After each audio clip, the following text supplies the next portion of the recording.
ಮೌನಿ ಅಮಾವಾಸ್ಯೆಯಂದು ಕಾಲ್ತುಳಿತ ಸಾವು ನೋವು. ಉತ್ತರ ಪ್ರದೇಶ ಯೋಗಿ ಸರ್ಕಾರ ಹೈ ಅಲರ್ಟ್. ತ್ರಿವೇಣಿ ಸಂಗಮದಲ್ಲಿ ಭಾರೀ ಭದ್ರತೆ ನಿಯೋಜನೆ.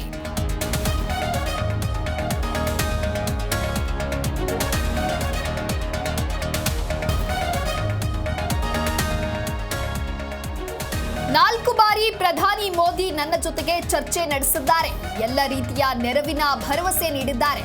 ಭಕ್ತರು ತಾಳ್ಮೆಯಿಂದ ಇರಬೇಕು ಎಂದ ಯೋಗಿ.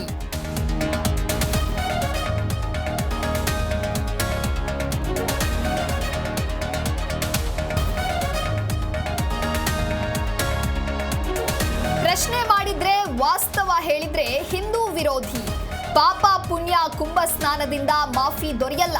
ಬಿಜೆಪಿ ಧರ್ಮ ರಾಜಕಾರಣ ಬಿಡಬೇಕು ಎಂದ ಪ್ರಿಯಾಂಕ್.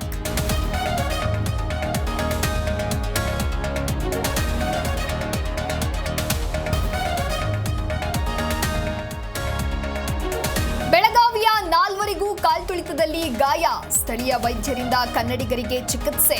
ಘಟನೆ ಹಿಂದೆ ಪೊಲೀಸ್ ವೈಫಲ್ಯ ಎಂದ ಕರ್ನಾಟಕದ ಪ್ರತ್ಯಕ್ಷದರ್ಶಿ.